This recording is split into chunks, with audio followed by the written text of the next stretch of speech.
Kasalukuyang nasa opisina si Lucas at abala sa pagpirma ng mga dokumento. Medyo masakit pa ang ulo niya dahil pasado 4:00 na ng umaga nang makalabas siya ng ospital, nang biglang mag-ring ang telepono niya. Ang PA niya ang tumawag para ipaalam sa kanya na nasa labas ng opisina si Colleen at nais nitong makausap siya. Sige, papasukin mo, sagot niya, tsaka ibinaba ang telepono. Hindi niya alam kung anong sadya ng babae at pinuntahan pa siya nito sa pabrika. Pagkaraan ilang sandali, pumasok na si Colleen at napaka-seryoso ng mukha nito. "Oh, Colleen, please take your seat," casual niyang sabi. "Anong sadya natin at napadalaw ka?" "Lucas," tumikim ito at inalis ang bara sa lalamunan. "Buntis ako at ikaw ang ama?" Seryoso nitong turan. Nanlaki ang mga mata niya sa kanyang narinig. Hindi siya nakasagot dahil sa isip niya, paanong siya ang ama gayong wala namang nangyari sa kanila ng babae? "You must be kidding, Colleen. If this is a joke, then I am not happy anymore." Nagsimula nang tumigas ang boses niya. "Pero ikaw ang ama ng dinadala ko, Lucas. Kaya kailangan mo kong paragutan sa lalong madaling panahon?" "No, hindi ko anak yung pinagbubuntis mo," galit na wika niya. Buti na lang, soundproof ang opisina niya at di naririnig ng mga empleyado sa labas ang kanilang pinag-uusapan. Matiim na tiningnan siya ni Colleen at may kinuha itong papel sa bag. Nilapag din ng babae sa mesa niya ang mga litratong kuha ng huling beses na magkasama sila sa bar. Yon yung panahon na nag-away sila ni Princess at umalis siya ng bahay. Nagpunta siya noon sa bar at hindi niya akalain na magkikita sila doon ni Colleen. Nagkainuman sila pero yun lang naman ang natatandaan niya. Hindi niya naalala na may nangyari sa kanilang dalawa. "Lucas, natatandaan mo, nung uli tayo magkita sa bar 1 buwan na nakakalipas? Lasing ka nun kaya may nangyari sa ating dalawa. Lucas, ikaw ang ama ng batang dinadala ko, so let's get married at bubuo tayo ng pamilya." Buong pagsuyong sabi ni Colleen. Pagkatapos tumayo ito at bigla siyang niyapos ito sa likod. "Colleen, no. Bitawan mo ko, imposibleng mangyari yan. Hindi ako magpapakasal sa'yo at kahit anak ko pa, ang batang dinadala mo, still I can't marry you. Pero nakahanda akong sustentuhan kayong dalawa," aniya habang napahilot siya sa kanyang sentido. "Pero gusto ko ng kasal, Lucas." Wika nito at saka ito lumabas ng opisina. Hindi siya makapaniwala sa kanyang narinig. Nabuntis niya si Colleen? Umiling siya dahil talagang napaka-imposible. Di naman siya ganong nalasing nung time na yon. Nakuha pa nga niyang mag-drive pa uwi ng mansyon. Kaya imposibleng di niya matandaan kung ano ang nangyari nung gabing yon. Bigla siyang kinabahan nang maalala niya si Princess. Ayaw niyang malaman ito ang tungkol sa sinabi ni Colleen. Pero paano kung sinabi na nito kay Princess ang lahat? Dali-dali niyang kinuha ang kanyang cellphone at tinawagan si Princess. Ngunit nakailang ring na ito, di pa rin sinasagot ng babae. Kaya mas lalo siyang nag-alala na may sinabi na talagang hindi maganda si Colleen dito. Kaya kailangan niya itong puntahan sa bangkong pinagtatrabahuhan nito. "Mars, ano nangyari? Anong sinabi nung nagpunta dito? Ng bruha na yun sa'yo?" Nag-aalalang tanong ni Faye nang lumabas na siya sa ladies room. "Mars, mag-half day na lang muna ako. Dito talaga kaya eh.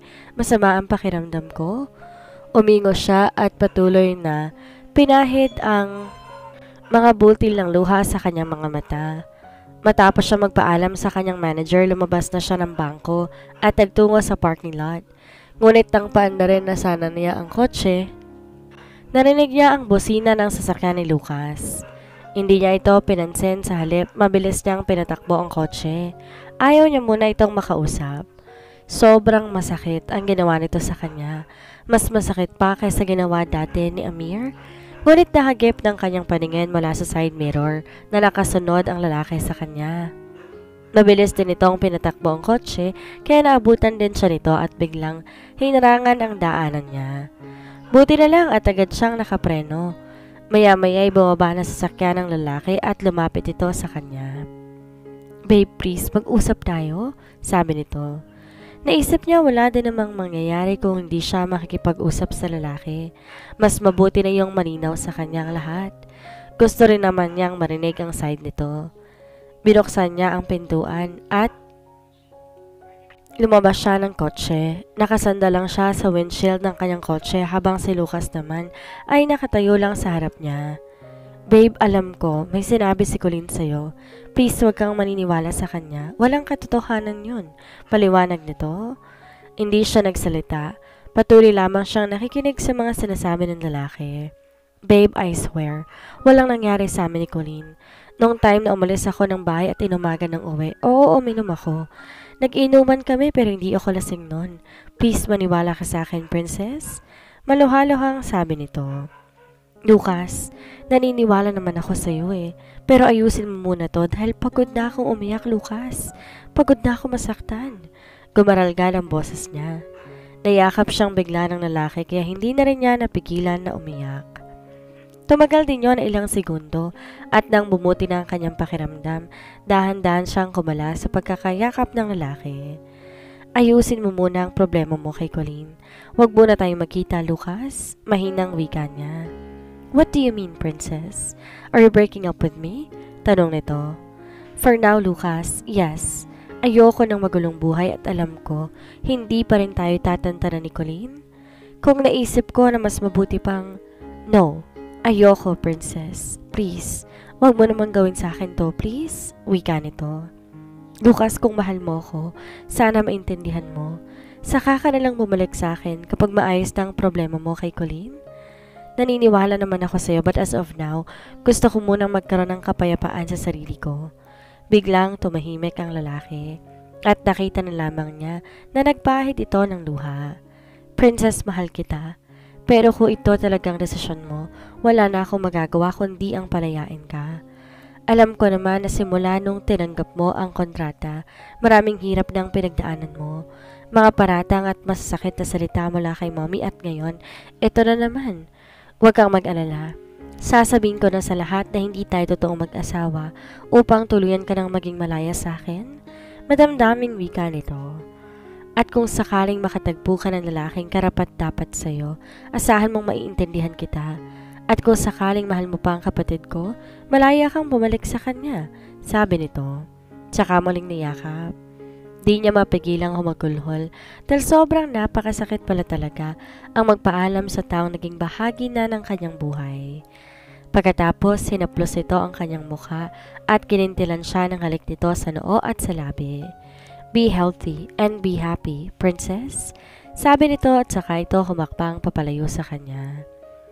Pumasok siya ng kotse at doon siya umiyak ng malakas. Gustuhin man niyang puntahan ng lalaki dahil naroon pa naman ito at hindi pa umaalis. Ngunit may kung anong puwersa na pumipigil sa kanya na huwag niyang gawin iyon. Kailangan din niya na makatiyak kung sino nga ba talaga kina Lucas at Amir ang matimbang sa puso niya. Mabigat man sa loob niya, ngunit pinaandar na niya ang sasakyan.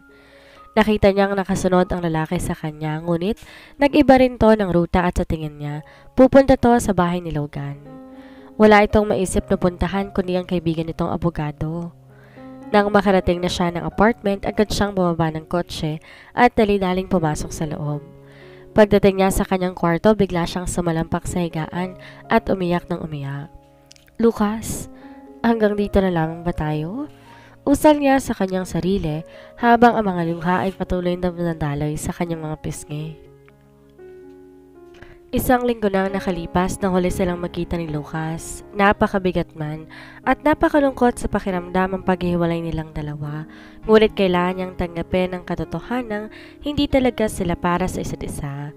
Lalo na ngayong napabalita na ang nalalapit na kasal nito kay Colleen. Alam na rin lahat ng mga kamag-anak at mga kakilala nito na hindi sila tunay na mag-asawa dahil sa public post ito sa Facebook 3 araw na nakakalipas. Ngunit sinabi nito doon sa post na wala siyang kasalanan dahil ito ang namilit sa kanya para tanggapin ang kasunduan. Kaya mas lalo niyang napagtanto na wala na talagang pagkakataon pa para sa kanila ni Lucas na magkasama. 3 araw din niyang iniyakan ang paghihiwalay nilang dalawa at dahil sa labis na kalungkutan, hindi siya pumasok sa trabaho.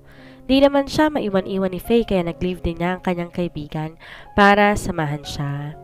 Inaamin niya hindi niya ganon kadaling kalimutan si Lucas pero kakailanganin niya dahil ito ang kailangan. Nililibang na lang niya ang sarili sa pamamagitan ng panonood ng movie sa Netflix. Habang abala siya sa panonood ng paborito niyang Korean drama na Something in the Rain, biglang tumunog ang kanyang cellphone. Dali-dali niya itong kinuha upang tingnan ko sinong tumawag. Na mag-flash sa screen ang pangalan ni Amir, agad niya itong sinagot. Napag-alaman niya nakalabas na pala to ng ospital kahapon. Hindi niya na kasi to nadalaw pa dahil masyadong marami na siyang iniisip nitong mga nagdaang araw. Princess, maaari ba tayong mag-dinner mamaya? Tanong nito. Maayos ka na ba, Amir? Magpahinga ka muna. Kalalabas mo lang kahapon, baka makasama sa'yo. Tugon niya. Okay na ako, Princess. Namimiss lang kita. Hindi niya alam kung bakit di niya nakuhang tumanggi sa paanyaya nito. Gusto rin naman niyang makita ito at makausap. Sa isip niya, siguro wala namang masama kung bibigyan niya ng pagkakataon si Amir para makapasok ulit sa buhay niya. Total naman at wala na si Lucas. Nang matapos silang mag-usap ni Amir sa cellphone, bigla namang pumasok si Faye sa kwarto niya. Mars, sino yung tumawag? Si Amir, Mars. Nakalabas na pala to ng ospital kahapon. Ayun, nagaya ng dinner mamaya. Tugon niya. Umirap lang ang kaibigan niya at saka nag-iba ng usapan. Mars, nabasa mo na ba tong tag post ni Lucas? Si Colleen talagang nag-post ito. Napaka-proud pang bruhan ay kakasala-sala ng lalaki. Kung bakit mo pa kasi hiniwalayan si Lucas eh. Nakasimangot na wika ni Faye. Oo Mars, nakita ko na yan. Mahinang sagot niya. Mababaw lang talaga ang pagmamahal mo kay Lucas, Mars? Tanong nito. Kung pagmamahal lamang ang usapan, Mars, mahal ko siya. Pero hindi ko rin matiyak sa sarili ko eh. Hanggang ngayon, mahal ko pa rin si Amir, Mars. Naku, ewan ko sa'yo, Mare. Bahala ka na nga. Kung saan ka masaya, susuportahan na lang kita. Sabi nito sa bayakap nito sa kanya. Salamat, Mars ha. Hindi mo ako iniwan. Kaibigan talaga kita. Maluhaluhang sabi niya. Dumating siya ng mall pasado alas 7 at agad nagtungo sa restaurant na sinabi ni Amir. Hi, Princess. Bati sa kanya ni Amir. Nauna na namang dumating doon ang lalaki ay pinagtataka naman niya. Noon kasi lagi itong nahuhuli sa mga dates nila pero wala namang issue sa kanya yon dahil alam naman niyang lagi itong abala sa trabaho. Tumayo ito at pinagila siya ng upuan. Pagkatapos ay tinawag nito ang waiter upang umorder ng pagkain. Kamusta ka na, Amir? Kaswal na tanong niya. Eto, okay lang naman. Sinabi sa akin ni Mami, pumunta ka raw ng ospital nung madisgrasya ako. Maraming salamat, Princess. Wika nito at ginagap ang kanyang kamay. Para naman siyang nahipnotismo nang titigan siya ng lalaki.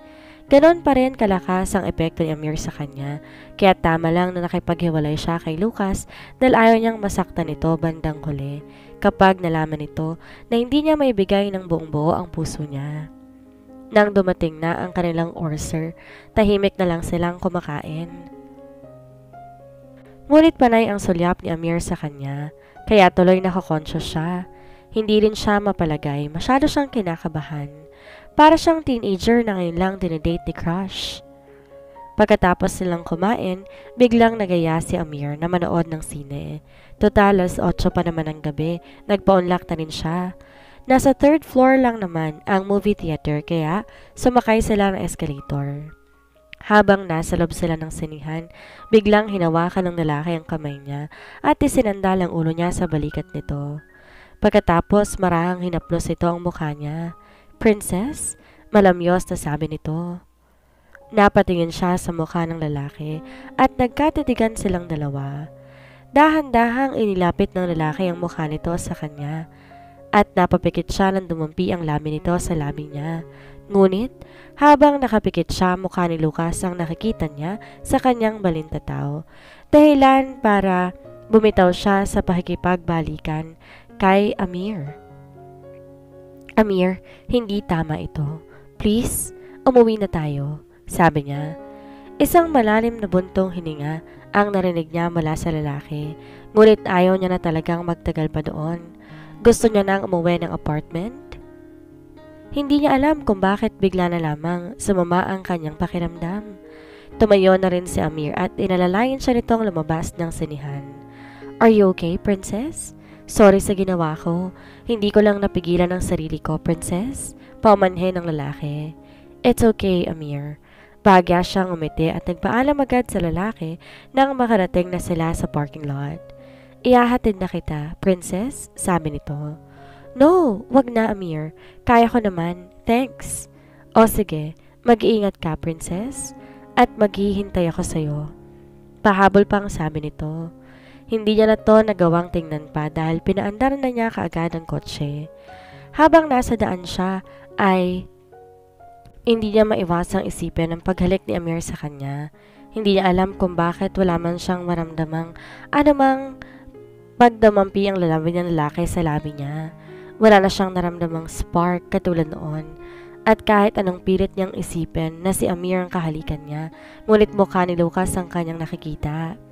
Sa labis na pag-iisip ng mga bagay na yon, hindi niya na malayang nabasa na ng luha ang magkabila niyang pisngi at bigla siyang napahikbi hanggang sa ang mga hikbi niya'y lumalim na at tuluyan na siyang napagulhol.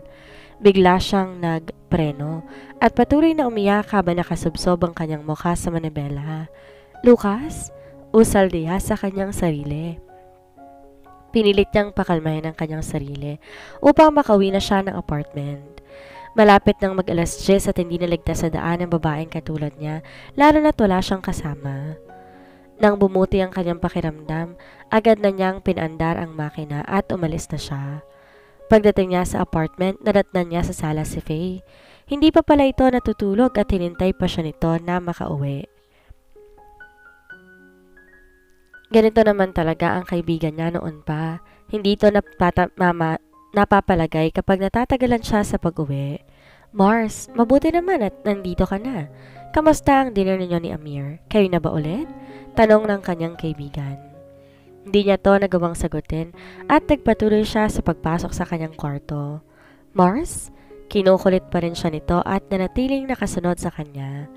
Mars, ano nangyari? Bakit ang putla mo? Masama bang pakiramdam mo, Mars? Tanong ulit ni Faye. Di naman niya ito sinagot dahil pinigilan niya ang pagbaliktad ng kanyang sikmura. Nang hindi na talaga niya mapigil, dali-dali siyang lumabas ng kwarto at sumuka doon sa lababo. Mars, masama ba ang pakiramdam mo? Tinangon lang niya ito habang patuloy pa rin sa pagsuka. Nang tumigil na siya, agad siyang naghilamos at nalinis ang suka niya sa lababo. Pagkatapos, pumasok ulit siya sa kwarto, samantalang si Faye naman nakasunod pa rin sa kanya. Umupo silang dalawa sa gilid ng kama habang matamang tinitingnan ni Faye ang mukha niya. Mars, may tatanong ako sa'yo ha? Dinatnan ka na ba ng dalaw mo sa bubang ito? Hindi siya nakasagot. Oo nga't malapit nang magtapos ang buwan, ngunit hanggang ngayon, hindi pa rin siya dinatnan ng kanyang menstruation. Legoral naman siya sa kanyang buwanang dalaw, kaya nagtataka lamang siya kung bakit hanggang ngayon, hindi pa rin siya dinatnan. Mars, sa tingin ko buntis ka. Napansin ko nitong nakaraang linggo pa pero ayoko mag-open up. Baka kasi masamain mo wika nito. Mars, para makasiguro tayo, magpiti ka bukas. Bigla siyang kinabahan sa kanyang narinig. Sa isip niya, paano na lang kaya kung buntis siya? Usan niya sa sarili. Sana naman hindi. Gustuhin man niyang ipikit ang kanyang mga mata, ngunit hindi talaga siya mapakali. Ayaw man niyang isipin ang posibilidad na maaaring buntis siya, ngunit patuloy pa rin itong nagsusumiksik sa isipan niya. Balisang-balisa siya kaya hindi siya makatulog. Gusto niya nang darating ng bukas para malaman na kaagad kung totoo ba o hindi ang sapantahan ni Faye. Nang maramdaman niyang bumibigat ng kanyang talukap, pumikit siya at hindi niya alam kung ano na ang sunod na nangyari. Kinaumagahan, marahang kumatok si Faye sa pintuan. Bumangon siya at pinagbuksan ito. Mars, nakabili na ako ng PT. Sabi nito sabay abot sa kanya ng PT. Buti na lang, walking distance lang naman ang pharmacy mula sa kanilang apartment kaya nakakauwi kaagad si Faye. Tinignan niya ang orasan at pasado alas 10 na ng umaga. Hindi niya akalaing tatanghaliin siya ng gising. Kinuha niyang PT at nagpunta kaagad ng banyo. Di niya maiwasang kabahan lalo na nang kumuha siya ng urine sample. Naghintay siya ng 5 minuto bago pa tingnan ang resulta. Nanlaki ang kanyang mga mata. Napatakip siya sa kanyang bibig matapos naging malinaw ang kanyang paningin ang dalawang kulay pulang linya. Oh my God! Hindi makapaniwala si Princess sa resulta ng pregnancy test. Daligit pa ito sa kanyang inaasahan. Naisip niya, nung huling may nangyari sa kanila ni Lucas, hindi pala sila gumamit noon ng anumang proteksyon. Basta na lang, nakalimutan nilang pareho nung time na yon. Dumaloy ang luha sa kanyang mga mata at ang tanging naiisip niya ay umuwi ng probinsya. Pero paano niya sasabihin sa mga magulang niya na nagdadalang tao siya? Tiyak niya magtatanong ang mga yon kung sino ang ama ng pinagbubuntis niya. Di naman paglayo ang solusyon sa problema mo, Mars eh. Bakit di mo sabihin kay Lucas ang lahat? Wika ni Faye. Para ano, Mars? Ikakasal na sila ni Colleen. Sa tingin mo kaya magbabagong lahat kung sasabihin ko sa kanya? Sabihin to kay Lucas, Mars. Ako magsasabi sa kanya kapag hindi mo sinabi. Tama naman ang kaibigan niya. Hindi siya dapat magpadala sa kanyang emosyon. Kailangan niya magpakatatag alang-alang sa anak niya. Mars, ipaglaban mo ang pagmamahal mo para kay Lucas, lalo na ngayong may anak na kayo. Pero ikakasal na siya, Mars. Buntis din si Colleen. Ano ngayon kung buntis siya? Hindi tayo nakakasiguro na si Lucas ang ama ng batang dinadala ng babaeng yon. Basta, Mars, ako ang bahala. Wika ni Faye at muli siyang niyakap nito. 7:00 na ng gabi, ngunit abala pa rin si Lucas sa pagtiba ng kanyang keyboard sa laptop. Kailangan niyang matapos ang kanyang presentation para sa gaganaping board meeting kinabukasan. Medyo kumakalam na rin ang kanyang tiyan, kaya minadali niyang tapusin ang kanyang trabaho. Habang patuloy lang siya sa kanyang ginagawa, nakarinig siya ng bosina ng sasakyan. Natitiyak niyang mommy niya ang dumating dahil huminto ito sa tapat ng mansyon. Tuwing weekends lang naman to pumupunta sa bahay niya dahil may bahay din sila sa Cavite. Pagkaraan ng ilang sandali, narinig niya ang mga yabagyan na titiyak niya siya ang sadya ng kanyang ina. Hindi na to kumatok pa at diretso na itong pumasok sa loob ng kwarto. Mom, nandito na po pala kayo. Sabi niya saka tumayo at tumalik sa pisngi ni Madam Lauren. Tumawag sa akin si Colleen. Binuntis mo siya kaya kailangan mo siyang panagutan? Pumunta raw sila rito ngayon ng mommy niya para pag-usapan ng petsa at araw ng inyong kasal. Seryosong sabi nito. What? Mom, hindi ko naman sinabing pakakasalan ko si Colleen eh. Sinabi ko lang na kung akin ang batang dinadala niya, nakahanda akong sumustento. Tugon niya.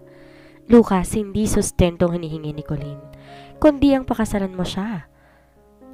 Pabagsak ang tono sa boses ni Madam Lauren. Biglang naputol ang kanilang pag-uusap nang makarinig sila ng ugong ng sasakyan. Nandito na pala sila.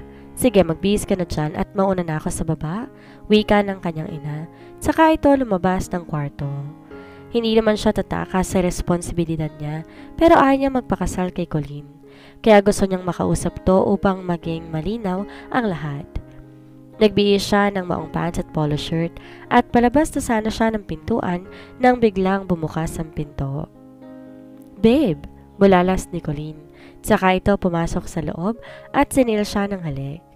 Colleen, ano ba? Bahagya niya itong naitulak. What the hell are you doing here? Colleen, ano ba yung pinupost mo sa social media? Galit niyang tanong. Lucas, magpapakasal tayo, diba? So nararapat lamang na ibalita ko yun sa lahat. Nakangiting tugon nito. Nababaliw ka na ba? I never said na magpapakasal tayo.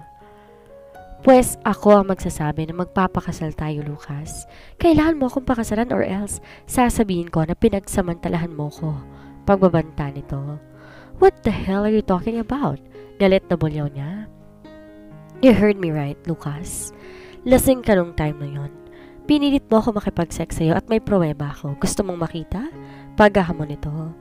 Those are all your shit lies, Colleen. Hindi totoo yan. So anong masasabi mo sa mga pictures na to, Lucas? Sigaw ng babae at pabagsak na inabot sa mga kamay niya ang mga larawan. Hindi makapaniwala si Lucas sa kanyang nakita. Bakit may mga pictures siya na parang pinilit niya si Colleen? Kahit saan pang anggulo niya tingnan, mukha niya talagang nakikita niya. Ngunit napaka-imposible naman ng paratang nito sa kanya. No, these are all fabricated. Hindi ko alam kung paano nagkaroon ng ganitong mga pictures but I swear, set up lang to. Galit niyang wika. Kung ipapalabas ko to sa social media, tiyak masisirang pangalan mo, Lucas. Masisirang iniingatan mong imahe sa mga mata ng taong tinitingala ka. I will go ahead and wait for you downstairs. Marieng sabi ng babae, saka ito lumabas ng kwarto. Samantala, litong-lito si Lucas at hindi niya alam kung anong dapat niyang gawin. Hindi siya makapapayag na masisira ang pangalang iniingatan niya sa buong buhay niya. Hindi man siya pinalaki sa poder ng kanyang mga magulang, ngunit pinalaki naman siyang busog sa pangaral ng kanyang yumaong lola. Bigla siyang tumayo, akmang lalabas na ng kwarto, ngunit bigla na naman siyang umatras at umupong muli sa gilid ng kama. Napahilot siya sa kanyang sentido habang patuloy na nagpakawala ng malalim na buntong hininga. Hindi niya alam kung magiging tama ang kanyang desisyon, pero kailangan niyang gawin kahit napakahirap. Marinaw na pang-blackmail ang ginawa ni Colleen sa kanya. Ganito na nga ba ito kadesperada upang makuha siya? No! Isang bahagi ng kanyang utak ang sumisigaw. Hinding-hindi siya makakapayag na magtagumpay ito sa plano nitong gawin. Pinulot niya ang mga pictures at itinago sa ilalim ng kanyang drawer. Papaimbestigahan niya ito kung talagang tunay o fabricated lang ang lahat. Sa ngayon, kailangan muna niyang sumabay sa nais na mangyari ni Colleen. Lumabas siya ng kwarto at bumaba ng hagdan. Nakaupo sa malaking sofa si Colleen at ang mommy nito, samantalang nasa opposite side naman nakaupo ang mommy niya. Oh, nandito na pala ang anak ko, nakangiting sabi ni Madam Lauren. Napakalapad naman ang ngiti ni Colleen habang sumalubong ito sa kanya. Pinulupot ito ang kamay sa bewang niya at hindi naman siya pumalag. Sinikap niyang maging casual lang pakikitungo niya rito para hindi makalata ang babae na sinasabihan lamang niya ito. Lucas, iho, alam mo na siguro kung bakit kami nagpunta dito ng anak ko? Panimulang sabi ng mommy ni Colleen. Since buntis na ang anak ko, kailangan maitakda na kaagad sa lalong madaling panahon ang kasal ninyo bago pa lumobo ang tiyan nito. Excited na nga ako dahil sa wakas matutupad na rin ang hiling ko na maikasal si Colleen sa'yo, dagdag na sabi nito. Nako, akalain ba naman nating sila talagang dalawa ang para sa isa't isa? So ngayon magiging magbalain na tayo. Humalakak na wika ni Madam Lauren. Nagpupuyos naman ang damdamin ni Lucas, ngunit kailangan niyang pigilan ang nararamdaman niya upang magtagumpay sa kanyang binabalak. So ano, babe? Kailan ang petsa ng ating kasal? Naglalambing na wika ni Colleen. Pwede siguro sa katapusan? Casual na tugon niya. Okay, that's great. Para may sapat tayong panahon para mapaghandaan ang ingranding kasalan ng mga anak natin? Humahalakak na sabi ng mommy ni Colleen. Nakikitawa na rin si Madam Lauren, kaya kailangan rin niyang magpanggap na natutuwa. Sa isip niya, kayang-kaya niyang pasakayin ang mga ito. Pagkatapos ng kanilang pag-uusap, inaya niya mga itong kumain since nakahanda ng hapagkainan. Nakita niya kung gaano kasayang babae, pati na rin ang mommy nito. For now, hahayaan na lang muna niya ang mga ito kahit ang totoo, naiinis siya at kung pwede nga lang manapak kanina pa niya sana ginawa. Wala na talaga siyang anumang nararamdaman para kay Colleen. Hindi na nito pagmamayari ang puso niya dahil ang babaeng mahal niya ay si Princess. Nalungkot siyang bigla nang maalala niya ang dalaga. Alam niyang labis itong nasaktan nang malaman itong buntis si Colleen. Hindi naman niya ito masisisi na makipaghiwalay ito sa kanya. Marami na rin itong pinagdaan ng hirap simula nung tanggapin ito ang kontrata. Kaya kahit sobrang napakasakit para sa kanya, pumayag na lamang siya sa gusto nitong mangyari. Babe, ba't tahimik ka? Tanong ni Colleen. Iniisip ko lang ang board meeting bukas. Actually, hindi pa ako tapos sa ginagawa kong presentation Aniya. O siya, anak, aalis na tayo ha? Alam ko naman, busy itong mapapangasawa mo, sabi ng ina ni Colleen. O sige. Babe, aalis na kami? Huwag kang masyadong magpupuyat, nakakasama yan sa'yo. May himig pag-aalala ang boses ng babae. Alam naman niyang nagkukunwari lang ito. Kailanman, hindi siya totoong minahal ng babae. Hindi nga niya lubos maisip kung bakit kailangan pa nitong i-blackmail siya para pakasalan niyang lang ito. Kaya kailangan niyang malaman ang katotohanan sa lalong madaling panahon. At sa oras na malaman niyang gawa-gawa lang ni Colleen ang lahat, hinding-hindi niya ito mapapatawad.